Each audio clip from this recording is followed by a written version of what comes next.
Organisation est au cœur de la visite du président Emmanuel Macron qui arrive ce soir. Vous allez le rencontrer.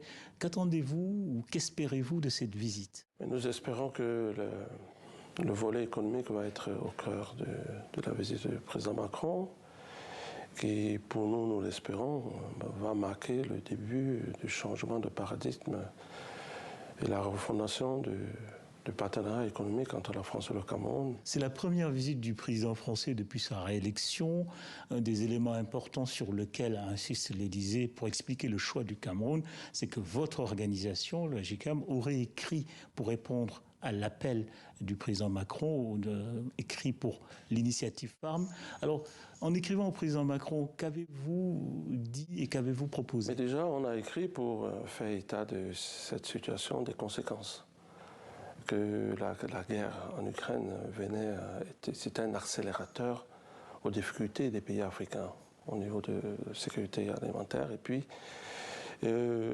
on a aussi écrit pour faire état de ce que les mesures, notamment l'embargo, avaient des conséquences très importantes. C'est une guerre que nous n'avons pas souhaitée. Et il fallait donc attirer l'attention du président Macron, qui était président en exercice, que la mise en application, en œuvre des mesures, des sanctions, notamment l'embargo, empêchait aux entreprises africaines, camerounaises, de faire des transactions avec l'Europe, notamment avec l'Ukraine et la Russie, sur des produits essentiels comme le blé, comme les engrais.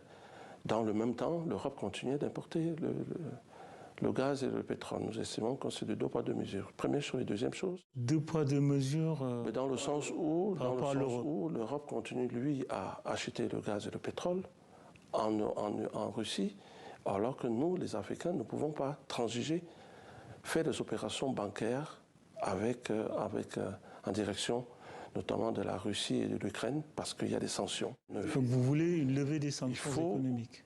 Pouvoir trouver, exempter notamment des produits essentiels, indispensables pour les populations africaines de ces sanctions-là, parce que la famine aussi tue.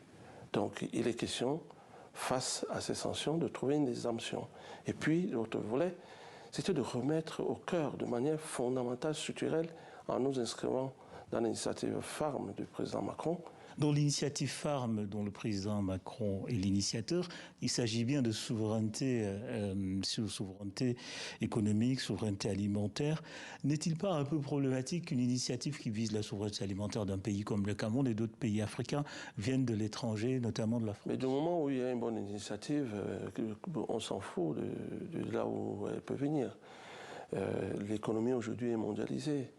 Donc il faut bien, on parle d'une économie où on a ouvert toutes les barrières et les contraintes aujourd'hui liées à nos exportations, à nos économies sont aussi liées à toutes les contraintes qui sont liées, je veux dire les difficultés qui sont liées à nos économies sont aussi liées aux contraintes que le marché international pose. Est-ce que le partenariat ne risque pas de se faire au détriment du Cameroun et des intérêts économiques du Cameroun? C'est nous qui émettons nos besoins et il est temps que les solutions sont apportées aux solutions que nous posons. On ne peut plus admettre que ce soit les autres qui proposent des solutions à nos problèmes. Donc c'est donc la raison pour laquelle, au cours de ces rencontres, nous allons émettre nos besoins et la France ne peut apporter que les solutions à ce que nous avons proposé.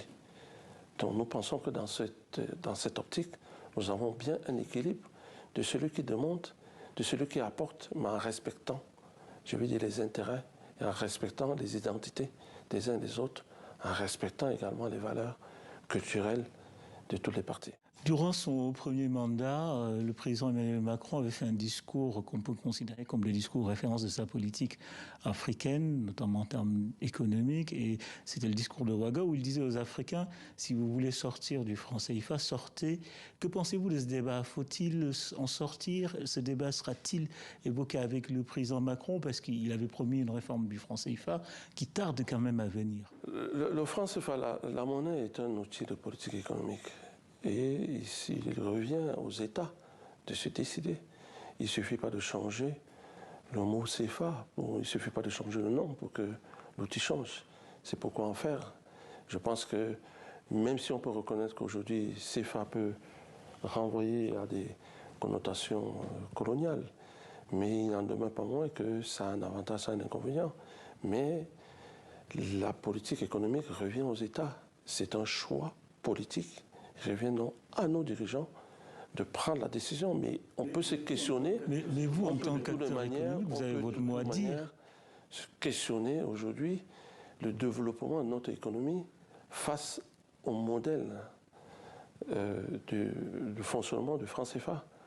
Je crois qu'il est question aujourd'hui de se poser des questions, de savoir si, avec un tel système, on peut véritablement industrialiser. Est-ce qu'il ne faut pas dépasser la question et se décider? Parce que ça fait depuis les indépendances, la question est posée. Nous pensons que nous avons des éléments de réponse, mais qu'il faut pouvoir les... Mais il y a des avantages, il y a des inconvénients. Maintenant, il faut être capable de faire un choix. Le tout, c'est de se demander, je dis encore, c'est aux politiques de prendre la bonne décision. L'économie va vous donner des réponses qui n'ont qu'un prisme sur le plan économique, mais il y a une dimension politique qu'il faut être capable d'assumer, de gouverner, d'administrer.